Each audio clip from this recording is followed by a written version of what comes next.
Opa, boa noite. Vamos dar início a mais uma live da RC Esportes. Boa noite a todos. Hoje com uma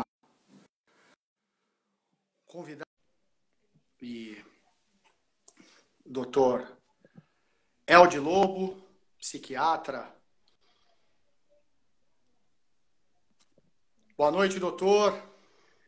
Boa noite, professor André Rimoli. Muito alegria com esse convite. Eu já conheço o senhor há muitos anos e o admiro como professor, como mestre, como investidor. Então, uma alegria muito grande poder colaborar aí com o seu público. Obrigado. O bom de trazer amigo para as lives é isso, né, cara? É tranquilo, né? Obrigado, viu, Elde? Obrigado pelo tua disponibilidade, teu tempo. Sei que tua agenda também não é moleza, é muito concorrida. E a ideia nesse período de contingência, a RC tem um trabalho muito sério, muito forte dentro das escolas, com cuidado com as crianças. E a ideia nesse período, efetivamente, é nós criarmos aí instruções, soluções, enfim, até um acalanto para as famílias nesse momento de dificuldade que todos nós estamos passando. E a gente sabe que as crianças sofrem, às vezes sofrem de um jeito diferente, de um jeito, né, muito particular, nem sempre apresentando de forma tão transparente, né, algumas questões, e é sobre isso que eu gostaria de conversar com você. Nesse momento, com tanta tecnologia em volta das crianças, sabendo que essa já é uma rotina muito grande por parte das crianças, né? Hoje em dia, a concorrência com a tela, ela é uma concorrência até ingrata com a atividade física, com o esporte, mas a gente sabe que alguns comportamentos, algumas questões podem apresentar nesse momento, né, doutor? Então, eu queria que você fizesse aí uma breve introdução de que forma que esse período pode impactar e de que forma que a gente pode amenizar um pouquinho e confortar essas crianças e as famílias também, já que tem pais de alunos que estão nos assistindo e que estão atrás de informações. Obrigado mais uma vez e ótima noite. Ok, professor André, então, acho que essa pergunta que o senhor fez é uma pergunta muito repetida e que representa aí o seu entendimento dos principais sofrimentos que as famílias vêm tendo aí nos últimos dias. Porque assim, dou limite, não dou limite, tiro a tela, não tiro a tela, corta a mesada, não corta a mesada. E aí, nós poderíamos dividir as crianças em dois grupos principais, digamos. Aquelas que já têm algum tipo de assistência e apoio psíquico do tipo ou psicológico ou psiquiátrico, felizmente, muito mais comum, assistência psicológica, que esta não seja interrompida, que ela possa continuar nos meios digitais. Por quê? Porque se a criança está tendo necessidade de uma assistência, quando isso é interrompido, ela tende a vivenciar essa situação de maneira mais sofrida, que vai causar mais angústia para ela, mais angústia para a família. E que crianças que já estão fazendo tratamento psicológico, quando isto é tirado delas, elas tendem a teimar mais, a estudar menos, a mudar o padrão de sono, a mudar o padrão de apetite de maneira ainda mais severa. Ou seja, para quem já tem assistência, manter a assistência, o atendimento online. Para as outras crianças, de maneira geral, mas que serve também para essas que estão em tratamento, é o seguinte: o grande questão do momento é uma forma de convivência que não estava, digamos, comum.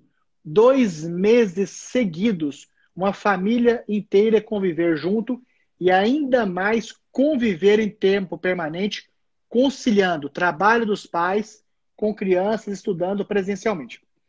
Nisto, não há nada melhor do que o exercício do diálogo, do planejamento e da transparência, de modo que essas famílias possam, pela liderança de um ou outro membro, de um dos pais, geralmente, de preferência pelos dois, que possam ter claro e ainda sem exagero, isso às vezes algumas pessoas acham que é exagero, mas não é, ter registrado, ou seja, que aquilo que um lavava a louça quando podia, o outro fazia alimentação quando estava afim.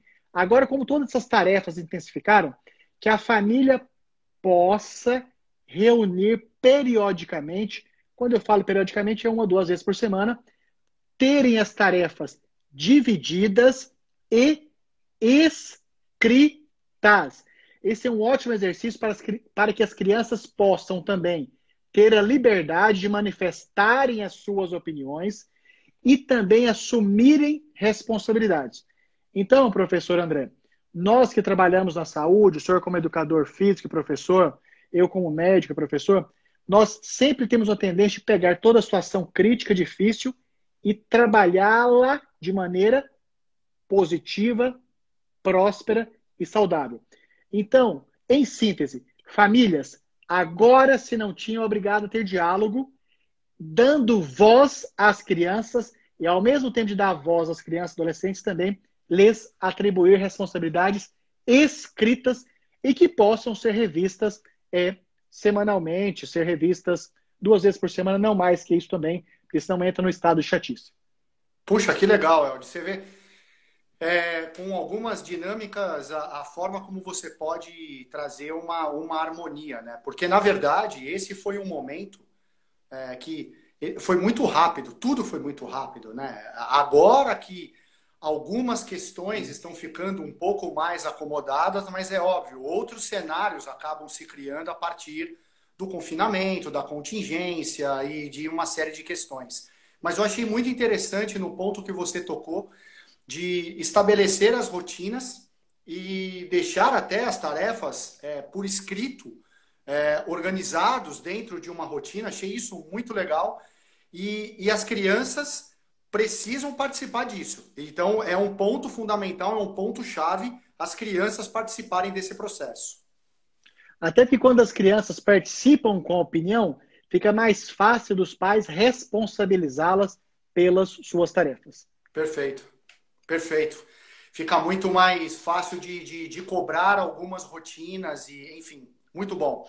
E agora, doutor, você acredita que para as famílias é interessante estabelecer rotinas de tarefas para as crianças que antes dessa contingência não tinham algumas responsabilidades dentro de casa, né? Então, sempre viram o pai, a mãe, às vezes a auxiliar do lar, cuidando de algumas questões e tal, e de repente agora, para algumas pessoas está sobrando muito tempo, para outras pessoas o tempo falta nesse período, né? Está muito relacionado a como as pessoas estão direcionando e se organizando nesse sentido. Mas a pergunta é importante para as crianças, nesse momento, o estabelecimento de novas rotinas dentro do ambiente doméstico, dentro de casa, por mais que essas rotinas sejam estabelecidas, né? Como é que isso pode se ajustar, doutor? Essas rotinas, precisam ser estabelecidas e acho que uma palavra que eu gosto muito é a periodicidade, ou seja, que parece algo engessado, mas na verdade é só a repetição que criam bons hábitos. Por exemplo, crianças e adolescentes faziam visitas, digamos, irregulares aos seus avós, padrinhos, e faziam isso presencialmente. Agora não podem fazer visitas aos seus avós, padrinhos e pessoas mais velhas, pelo motivo óbvio da proteção dos idosos. Porque da Covid, muitas coisas não sabemos, mas algo que sabemos muito claro, que este adoecimento em idosos é absolutamente desastroso. Então, professor, rotinas, nós geralmente usamos essa palavra para tarefas escolares, tarefas do lar, só que essa rotina também ela deve ser estabelecida como um exercício da capacidade de organização também para os relacionamentos familiares. Como, por exemplo, pelo menos uma vez por semana, vai ligar para os avós de um lado, meia hora para os avós de outro lado, e estabelecer assuntos que sejam pertinentes tanto ao avô como ao neto, e que isso repita periodicamente, ou seja, que seja uma vez por semana, que seja uma vez quinzenalmente, além da rotina de tarefa, também a rotina de relacionamentos. Porque é uma tendência, professor André, ao exagero, tanto para mais como para menos. Por exemplo, as Certo. crianças que estão longe dos amiguinhos. De aí, ao invés de falarem 2 vezes por dia, de falarem 10 vezes por dia. Com o irmão mais velho, geralmente isso é muito comum entre irmão menor e irmão mais velho, que já moram em casas diferentes. Se tinham um relacionamento que via uma vez por semana, na quarentena passa um mês sem ligar. Então, um grande exercício dos pais é manter periodicidade também nos relacionamentos e, especialmente, manter a periodicidade também, inclusive, das diversões. Por exemplo, voltando à questão da tela. Muitas e muitas diversões, elas estão focadas em tela. Só que, felizmente, e eu fico até surpreso, os sistemas de logística de entrega de produtos físicos no Brasil está muito eficiente, muito mais rápido até do que antes. Então, eu sugiro até bastante para pais de crianças e adolescentes que comprem, para descolar um pouco da tela, jogos de família e jogos de família físico. Por quê? Porque é uma tendência no relacionamento com a tela de ter apenas os estímulos visuais e auditivo. Enquanto que os jogos de família, outros estímulos, além dos visuais, além dos auditivos, que sejam das vozes dos familiares, também tátil. O estímulo tátil, pegar em uma carta, em um brinquedo, em um jogo, também é muito estimulante, porque é melhor estimular vários sentidos ao mesmo tempo, menos do que poucos sentidos, visão e audição, de maneira intensiva. E a rotina, inclusive, é o seguinte, para que não haja exagero também, professor, de novo, rotina para diversão, para que não fique horas a fio apenas em desenho, que tenha uma rotina mínima e máxima para desenho animado, mínima e máxima para documentários. Novamente, desse incentivo muito grande que eu faço, dessa oportunidade da partilha. Geralmente, antes da Covid, como que acontecia, especialmente nos lares mais privilegiados? Então, as crianças ficavam com uma TV assistindo um determinado conteúdo, os pais com outro conteúdo, e às vezes o pai com conteúdo, a mãe com conteúdo, o filho com outro conteúdo. Então, agora, a possibilidade, nessas discussões em que todos são ativos, todos devem ser engajados, que também compartilhem os vídeos que vão ser feitos juntos. E que, por exemplo, se a criança quer fazer uma live, o pai quer fazer uma live, que possa ter a participação de um e de outro, ainda que como espectador. Nossa, muito legal. De repente aí o resgate de jogos de tabuleiro, né? Ali, jogos pô, muito legal. Uma interação da família espetacular. Doutor, pediram para comentar sobre a fase do Terrible Two em épocas de quarentena. O que seria essa fase de Terrible Two? Na verdade, eu não conheço essa terminologia. A pessoa, o senhor pode me explicar melhor? Eu não conheço com esse nome. Foi Franciele Lobo, que falou para falar um pouco sobre a fase de Terrible Two em épocas de quarentena. Se eu entendi bem, seria uma época de restrição. Ou seja, e como que nós podemos fazer em que menos pessoas estão convivendo, menos estímulos visuais a pessoa está tendo, porque está frequentando menos ambientes, com menos pessoas, com menos sons, com menos convivência.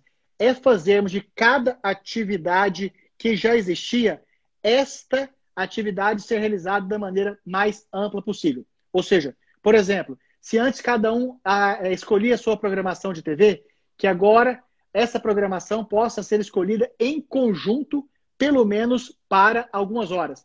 Se antes as refeições eram de modo que só tinha o jantar em casa, agora tem várias refeições, que amplia a possibilidade de ter a escolha dessas alimentações também feitas em conjunto. E, então, além de ampliar as escolhas juntos pela alimentação, escolhas junto pelas temáticas, esta daí que o senhor, inclusive, comemorou efusivamente dos jogos, a volta dos jogos tabuleiros, uma família, por exemplo, me falou que comprou, como que chama aquele dos carrinhos que correm numa fliperama? Que correm... Autorama. Autorama. Autorama, desculpa, Isso. Autorama. Boa, E boa. que foi muito bom, tanto porque sempre que o pai falava desse brinquedo que foi muito útil para ele na infância, a criança não interessava, não queria a aquisição de um novo tablet, de um novo console, de um novo jogo, e que foi uma experiência para ele ver que além tinha estímulo visual, ou seja, tinha que acompanhar o carrinho, estímulo sonoro, até que é um som que eu tenho lembrança, muito legal, mas especialmente um exercício prático de lógica, porque são dois meninos ajudaram o pai na montagem, ou seja, tiveram uma abertura de percepção que é possível também ter prazer, ter estímulo, ter satisfação, ter alegria, ter divertimento com algo que não seja estritamente através das telas. Nossa, espetacular.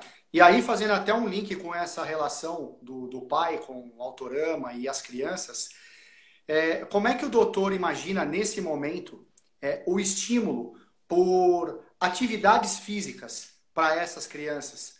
E até se esse programa de novas atividades, de novas rotinas, do compartilhamento de experiências que cada vez mais está inserido nas residências, né, nas famílias, cultuar hábitos esportivos, manter atividade física ou implementar uma rotina de atividade física pode ser um contraponto importante para manter a saúde mental das crianças, e não só das crianças, das famílias também? Professor André, tem uma questão científica, talvez uma das perguntas que eu mais respondo para familiares, pacientes, clientes e amigos Eldi, como eu posso fazer para viver mais e melhor? A única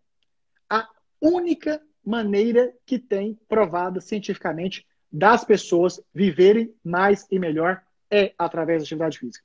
Aí, professor André, o senhor fica muito privilegiado em relação a nós outros profissionais de saúde. Porque as pessoas estão em busca de uma pílula, de um medicamento, de uma injeção, mas não. A única maneira de prolongar a vida e a qualidade de vida é através da atividade física. Vou mais, já chego na resposta, professor André. Também, as duas principais causas de morte no mundo são acidente vascular cerebral, que é o derrame cerebral, e infarto cardíaco.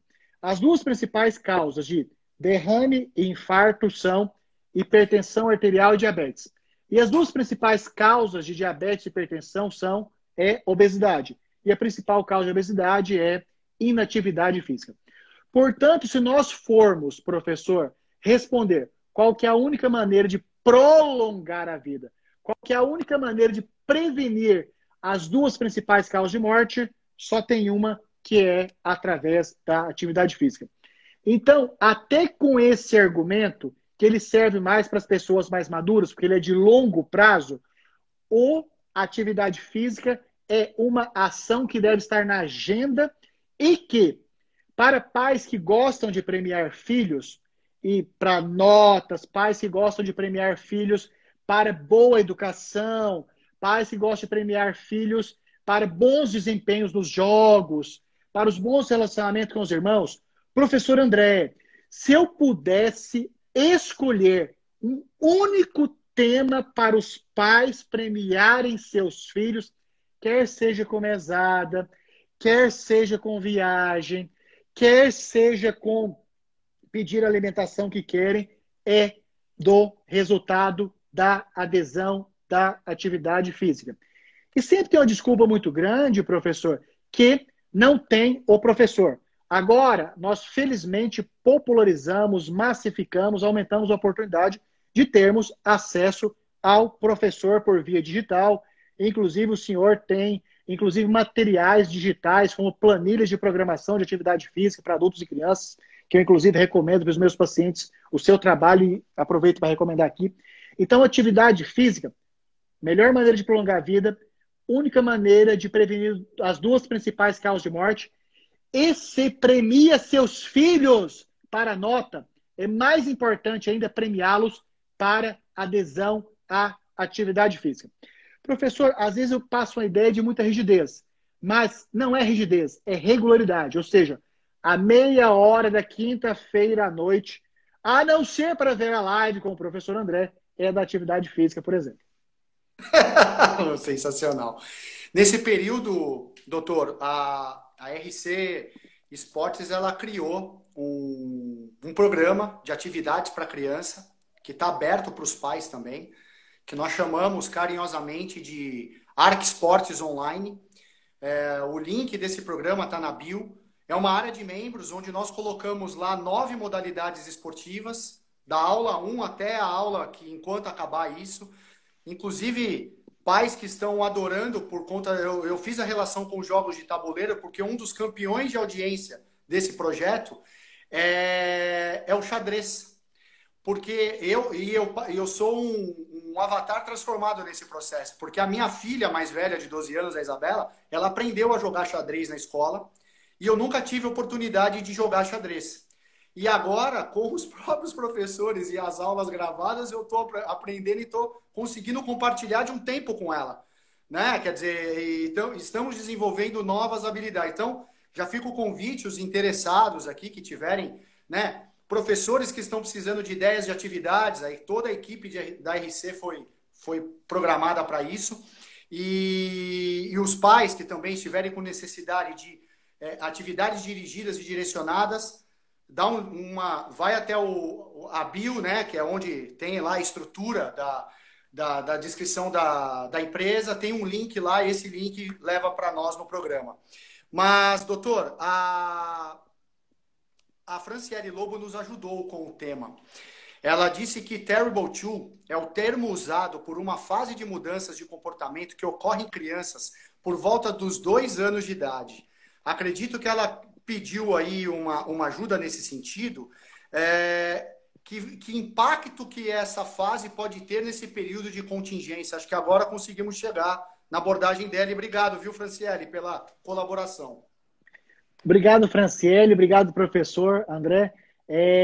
Construindo conhecimento ao mesmo tempo.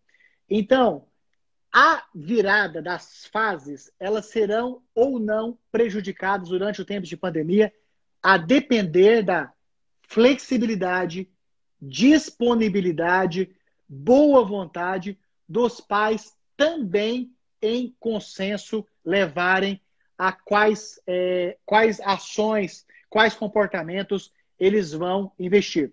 Porque anteriormente eu estava falando da inclusão das crianças e adolescentes no sistema de decisão da escolha dos alimentos, dos jogos, dos filmes, das diversões, das ligações e assim por diante. Agora, a Franciele traz aí essa questão dessa parte da fase de vida onde não tem a possibilidade da criança ter uma participação ativa. Nesse caso, a responsabilidade das decisões ficam distribuídas para os pais. E se for ter alguma contribuição dos avós, que tem o filtro dos pais. Professor André, então, esta fase vai ser mais saudável para as crianças que estão em quarentena quando as decisões entre pai e mãe forem consensuais. E ainda que o consenso desagrade ou o pai ou a mãe, que ambos, a partir desse consenso, que teve um desagrado para um deles, assumam o papel de fazer aquilo que determinaram. E, novamente, aí para crianças de 2 anos, a revisão, ao invés de ser semanal, pode ser mensal, bimestral, até que esperamos que daqui a um bimestre isso já tenha sido resolvido. Porque o grande problema dessas fases, que vai ter a participação só dos pais, é de chegarem a um consenso que não agradou muito um deles e só aquele que teve, digamos, a ideia ganha investir na implantação da ideia. Então, o mais importante é o consenso e se teve divergência, se teve uma escolha, que ambos, ainda que ele discordante, siga o que foi determinado. Porque uma criança de 2 anos, pasmem, tem possibilidade, sim, de ter percepção indireta de quando há discordância dos pais para a mesma ação. Confia em mim como psiquiatra de infância e adolescência. Pais de crianças com 2 anos, nessa fase tão importante de virada, de fase oral e outras coisas, eles têm percepção de comandos, orientações e processos educacionais divergentes. E mesmo para pais separados, professor André, há necessidade de haver uma questão de, inclusive, por exemplo, quando são pais separados e que ambos já casaram novamente, com criança de 2 anos, isso acontece várias vezes, que haja o consenso dos 4, dos dos pais e dos padrasto e madrasta. Puxa, que ponto importantíssimo que você tocou, doutor, porque a gente imagina nesse modelo e nesse momento que nós estamos passando, a família com essa caracterização, e realmente existem essas outras estruturas familiares que também estão prejudicadas nesse momento, né? Quer dizer, aquela questão das visitas e, enfim, muito importante mesmo, até porque, e eu vejo aqui em casa, né? As crianças com a carga grande, aulas online e tudo mais, vendo os pais trabalhando também online, né? Os pais vieram para o home office, quem pode, enfim, né? Cada um com a sua realidade. E a gente sabe também, doutor, que as escolas também sofreram muito com esse processo, né? Porque a gente sabe que, por mais que as plataformas digitais, EAD, já estejam bem desenvolvidas em algumas instâncias do ensino, principalmente os programas de pós-graduação, que até o professor tem, né? Enfim, mas a gente sabe que na educação básica isso não era muito estimulado, né? E hoje os pais encaram uma realidade diferente. Primeiro, os pais tiveram que encarar um processo de adaptação por parte das escolas. Agora os pais estão tendo que encarar um processo de adaptação por parte das crianças a esse processo. E, claro, uma adaptação por parte dos pais dentro dessa estrutura. Então, eu imagino aqui, e esse é um papo importante, que alguns pais estejam sofrendo muito nesse processo das crianças com a educação online, dispersas e tudo. Eu tenho 2 meninas, uma tem 12 anos e uma tem 5. A de 12 anos está voando, acho que é a fase dela, geração milênio aí, nada de braçada. Mas a pequenininha está com muita dificuldade de se manter conectada, de se manter entretida, de se manter... Até onde, doutor, o papel do pai, da mãe, em cima, em fazer acontecer, em não flexibilizar, em criar essa rotina, por mais que seja um cenário novo para todo mundo, de que forma que a família precisa se comportar nesse momento, já que isso é o que tem para hoje, não tem muito o que fazer, né? Ou é isso, né? Não tem muito o que fazer. Professor, essa é uma pergunta muito inteligente, como todas, né? No seguinte sentido, há uma tendência de pais, ainda mais pais afetivos como o senhor, há uma tendência natural de uma flexibilização em função disso, do coitadinho, coitadinha, que está sofrendo, que não tinha tido essa oportunidade. Então, isto não é motivo de flexibilização até um ponto em que signifique sofrimento reconhecido. E pai e mãe é muito fácil de reconhecer, avô e vó não, mas pai e mãe têm condições sim de reconhecer o limite. E geralmente, qual que é o limite, professor? Quando o sono, o padrão de sono que a criança vinha antes do Covid, tem uma mudança. Ou o extremo de dormir pelo menos 1h30 mais cedo, ou de acordar 1h30 mais cedo ou mais tarde, ou de ter um sono fragmentadinho, se era inteiro, quando há uma mudança no padrão de apetite, ou para bem mais, ou para bem menos, e há um sintoma muito, muito, muito comum que acontece em crianças que estão tendo, de fato, um sofrimento emocional objetivo na forma de dor. Então, quando acontecem dores que não fazem sentido porque não machucou, que não melhora com o analgésico padrão que antes melhorava anteriormente, que não melhora com aqueles chás que todos nós temos em casa, que geralmente resolve de maneira rápida. Então, pais e mães, pelo contrário, estão tendo a melhor oportunidade possível para aplicar disciplina, organização, ordem, até porque, professor André, antes da pandemia, se a convivência era menor, fazia-se um processo educacional que muitas vezes não era acompanhado integralmente. E aí a culpa ficava para quem? Para a escola, que o processo educacional não prosperou porque a escola não ajudou, para a cuidadora, para a babá. Agora, a responsabilidade aumentou para os pais. É a hora de, a cada aplicação de um processo educacional, também esse casal ter maturidade de acompanhar os desfechos e serem eles os responsáveis por esse desfecho, sem terceirizar para a escola, para o cuidador, para o avô, para o motorista, quem quer que seja. E, repito, o grande fronteira entre se está tendo exagero ou não são essas alterações de dor, sono e, especialmente, apetite. O apetite tanto para cima quanto para baixo, acredito eu. Ambos, professor, ambos. Ambos.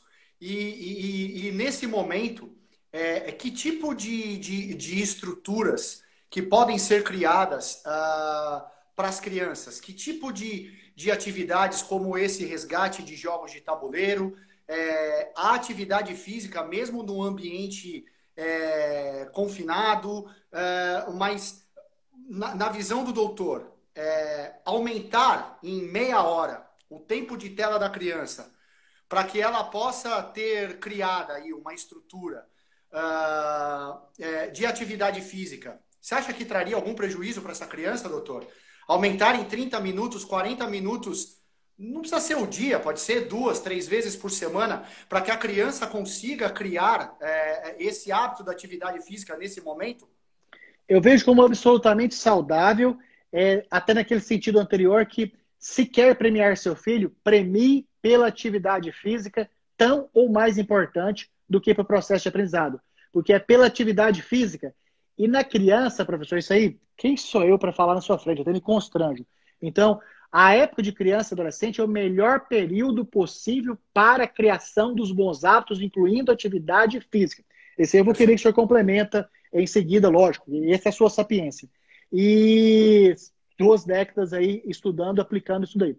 Agora, quando aumenta o período de tela, se essa é uma premiação, que a criança vai ter mais meia hora de tela 3 vezes por semana, é muito importante, professor, que seja uma tela para uma temática que vai gerar diálogo na família. Ou seja, Ótimo. Então vai ter mais meia hora de tela, mas vai ser com um desenho animado que não seja apenas lúdico, que seja lúdico e que tenha lições de Conteúdo. aprendizado.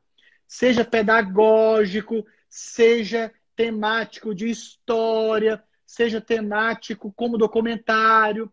Então, pais geralmente não gostam que crianças vejam documentários. Eu já tive relatos de famílias onde eu fiz intervenção por psicoterapia que as discussões sobre alguns documentários, as crianças e adolescentes fizeram conclusões tiradas até mais, digamos, modernas, novas, que nem eu havia percebido. Então, a premiação com aumento do tempo de tela, eu acho que ela faz sentido a partir de telas que tenham utilidade e com o compromisso que depois desse uso da tela tenha esse encontro familiar para que aí haja uma discussão. Ou seja, o que isso trouxe de aprendizado? O que isso mudou na sua cabeça? Professor, isso parece uma bobagem, mas para as famílias que obedecem e que fazem, trazem grande surpresa do tipo, nunca imaginei que meu filho de 8 anos pudesse tirar uma conclusão tão rica como aquela. Nossa, Exato. fiquei envergonhado da minha filha, que falou lá uma opinião que eu não tinha a mínima ideia que ela fosse interpretar. Nossa, meu filho, minha filha fez uma pergunta de algo que eu não sabia e sabia que eu não sabia, para depois falar assim, kkk, pai, o senhor não está atualizado. Pai, o senhor não anda estudando. Pai, o senhor é antigo. Então, isso cria um clima, inclusive, de brincadeira, sempre respeitosa. Então, aumentar tela e tela temática. Vão surpreender com documentários. Até porque, professor, é muito mais agradável, por exemplo, ver um filme sobre Mesopotâmia do que estudar 10 folhas sobre Mesopotâmia. Não, isso eu tenho certeza, claro. Muito mais. Uma interação muito maior. Então, fica aqui, reforço o convite o programa RC Esportes Online está justamente nesse processo, desafio para que os pais façam junto com as crianças, criem atividades com as crianças, e às vezes os pais serão pegos aí tendo aula com os seus filhos das modalidades que os filhos cursam conosco, como eu estou aprendendo com a minha filha mais velha. A Valério Simone, doutor, trouxe pediu aqui uma sugestão. Ela traz assim: qual a sugestão para que os pequenos possam manter as relações sociais com os amigos da escola? Ela fala: meu filho tem 6 anos. Ok. Nesse momento. Isso é absolutamente importante, Valéria. Absolutamente importante. Valéria, mais cedo aqui na live com o professor André, da RC Esportes, nós falamos da possibilidade de manter os relacionamentos de maneira periódica e organizada. Eu falei de ligar pelo menos uma vez por semana para os avós e para os amigos também. Valéria, muitas vezes, dificilmente vai ser possível organizarmos aí no Zoom para que as crianças façam uma grande reunião entre elas, especialmente nessa faixa etária dos 6 anos. A orientação que eu lhe dou é que você possa perguntar e discutir e chegar a uma conclusão com o seu filho ou sua filha de 6 anos, quais são os 3 melhores amiguinhos da escola regular, quais são os 3 melhores amiguinhos do prédio, quais são os 3 melhores amiguinhos do curso de inglês e os 3 primos mais próximos de mais convivência. Eu estou falando 3 porque é um número que geralmente uma criança de 6 anos dificilmente, pelo menos, posso estar atrasado, tá? Então, sim, dificilmente uma criança de 6 anos vai ter mais de 3 relacionamentos em cada um desses ambientes. E qual que é o padrão de relacionamentos mais importantes? Especialmente aqueles nos quais já foi em aniversário ou que já veio em aniversário, que já dormiu na casa ou que veio dormir em casa. Ou seja, até porque pega até um pouco mal, Valéria, colocar a criança para falar com um primo que ela não teve convivência, que nunca dormiu na casa do outro, que encontrou única vez em um aniversário pontualmente. Então, Valéria, fazer encontros, como tem acontecido de adultos, com muitas pessoas ao mesmo tempo, na faixa etária de 6 anos, eu acho que não tem pertinência e talvez seria até um fator gerador de ansiedade. Mas a minha indicação é de ter ligação, preferencialmente em vídeo, sim, para os 3 melhores amigos ou amigas de pelo menos 2 ou 3 ambientes. Se isso for mantido, esses vínculos sociais vão estar fortalecidos e, geralmente, as famílias gostam, inclusive, disso. Valéria, você vai se surpreender quando você ligar para as 3 mães dos melhores amigos dele ou dela, do inglês, do esporte, do futebol, do inglês, dos primos.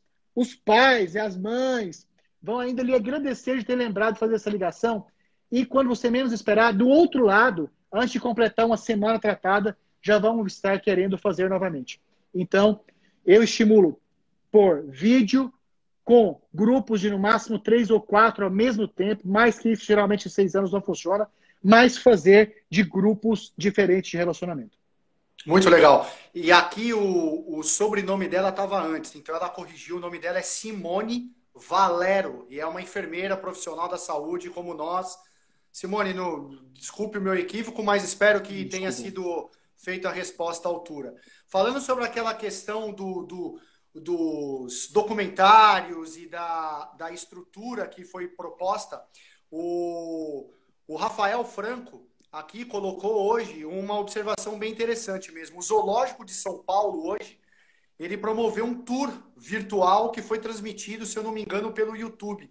E ele disse que ele teve aqui, que hoje aconteceu com o tour virtual e que foi fantástica a interação dele com a criança. Quer dizer, procurarmos efetivamente esse tipo de experiência com as crianças, né, doutor?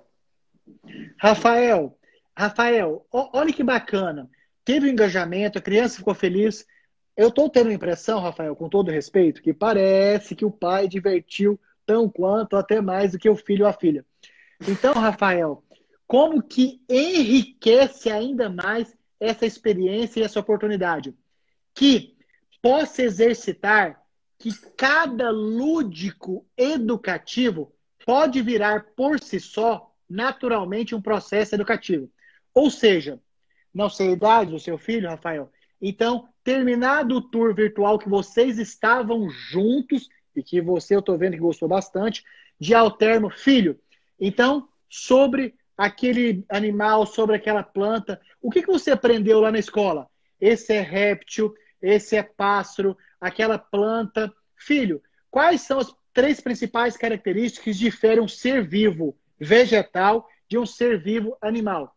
Professor André, quando de maneira natural, na carona do lúdico, promovemos a educação, o aprendizado é mais rápido, mais agradável e especialmente mais duradouro.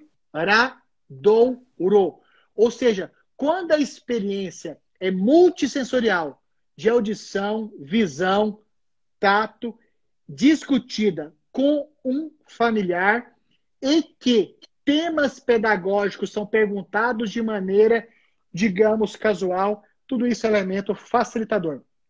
Até porque durante a vida não vai poder recorrer aos livros. A maior parte dos problemas serão solucionados pelo diálogo. Perfeito. O Rafael colocou aqui que o filho dele tem 6 anos, viu, doutor? Então, quer dizer, é uma idade que já tem uma capacidade de interação e até de abstração em alguns momentos muito grande, né? Quer dizer, essa idade e outra, né? Nem essa idade. É o que o doutor trouxe há alguns minutos atrás. Como essa interação e essa vivência, essa oportunidade que está sendo dada para os pais, para as famílias, para os avós que estão aprendendo junto com as crianças e desenvolvendo, ver a capacidade que eles têm de resolução e a capacidade cognitiva dessa molecada mesmo, né? Como eles estão ali, eles têm a capacidade de opinião, de construção, e nós somos pegos de surpresa, muitas vezes, por esse comportamento deles. Professor, por exemplo, uma sugestão para o Rafael. Ao final desse tour virtual, poderia lançar um desafio. Criança de 6 anos, de maneira surpreendente também, adora um desafio do tipo. Então vamos lá, filho, você vai falar um bicho, eu falo outro, você fala outro, fala outro, fala outro, fala outro, e aí vai estimular. Depois, filho, daqueles animais, qual que você já viu ao vivo? Eu vi esse, eu vi aquele. Filho, desses animais que apresentam lá, qual que você conhece na forma de desenho animado? Qual desenho animado? Das plantas. Você fala o nome de planta, eu falo o nome de planta.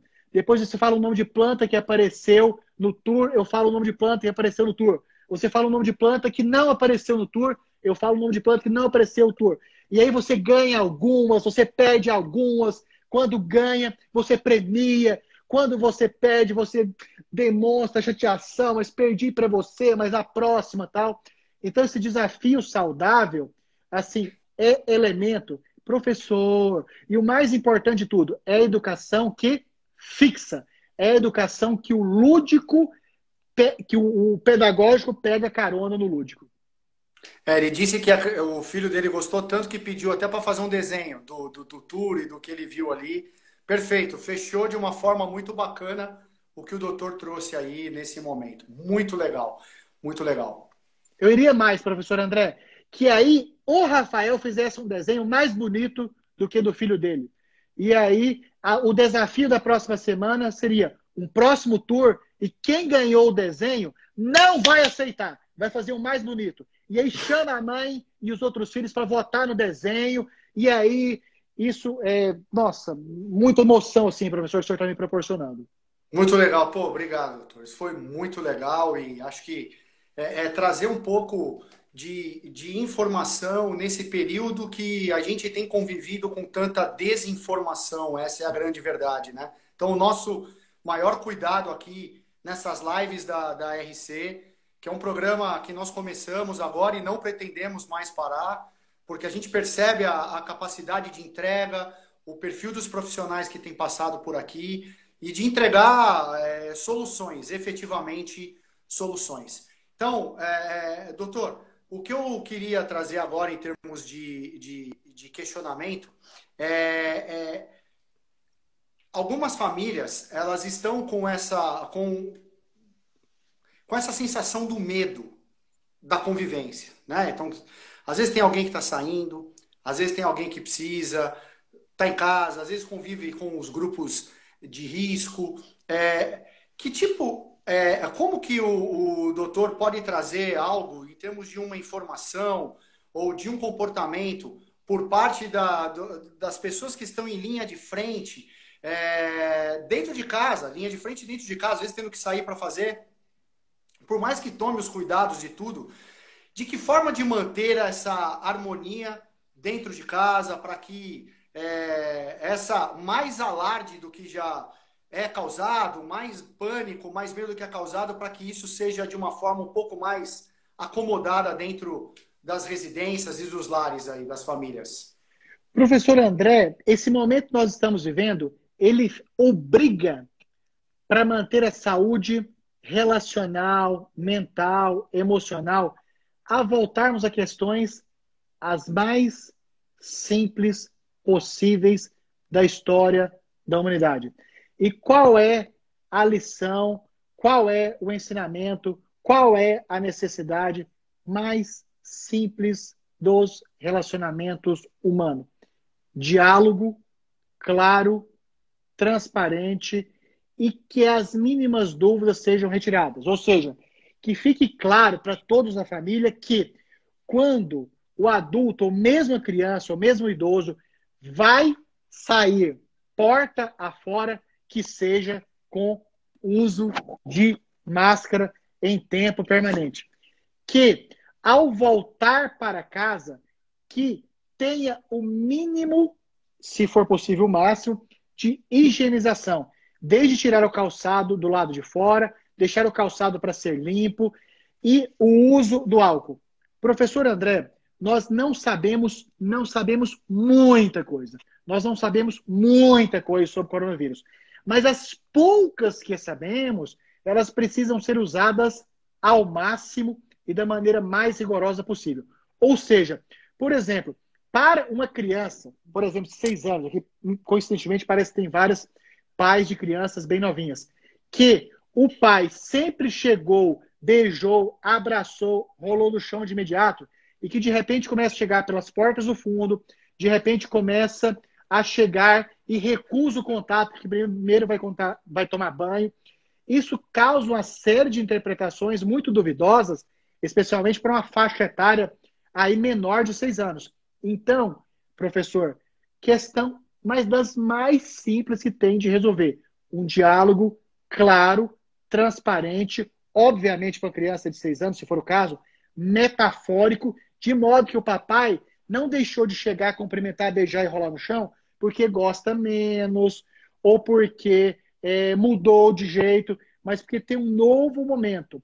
E, repito, eu noto, professor, que pais tendem a menosprezar a capacidade interpretativa e a sensibilidade de crianças muito pequenas e que conseguem ter percepções muito mais além do que nós consideramos. Professor, eu faço as recomendações as mais simples possíveis. Em relação à manutenção da harmonia, resgatarmos algo chamado diálogo na mesa, transparente, claro, e que não estávamos obrigados a isso, era opcional e que agora ficou obrigado. E qual que é o grande desejo, professor? Que dessa obrigação agora faça um hábito. Até porque estamos indo para o 3º mês. E a partir de 3 meses, bons comportamentos repetidos, desde atividade física até melhor alimentação, se consolida. 3 meses é um ótimo tempo de consolidação. Então, em relação à higiene é isso. Pôs para fora de máscara e voltou a ter a higiene mínima com álcool e especialmente sapato é um grande veículo transmissor. Muito bom. Doutor, a gente está encerrando com a nossa live. Queria te agradecer muito a forma clara e super lúcida que você trouxe diversos temas que tenho certeza que estão afligindo muitas famílias. Tenho certeza que quem pôde participar dessa live de hoje teve acesso a um conteúdo muito denso, mas ao mesmo tempo muito leve, muito fácil, muito produtivo. Deixo aqui o convite para que as famílias que tiverem interesse, que quiserem conhecer um programa de atividades esportivas voltadas para a criança, dentro de casa, com materiais adaptados para o ambiente de casa, vão até a bio da RC Esportes, cliquem no link, conheçam. Tem 7 dias ali para vocês conhecerem de que forma que essa plataforma funciona. E, doutor, mais uma vez, obrigado pela parceria de sempre, obrigado pela disponibilidade sempre. Prazer em revê-lo e fique bem. Muito obrigado. Toda a minha gratidão, parabéns mais uma vez, professor André Rimoli, e assim, recomendo todos os seus serviços, produtos e informações, porque eu sei o tanto que o senhor é qualificado intelectualmente e especialmente como pessoa humana. Um abraço. Obrigado, Elde. Obrigado. Um grande abraço, meu amigo. Até a próxima, pessoal. Valeu.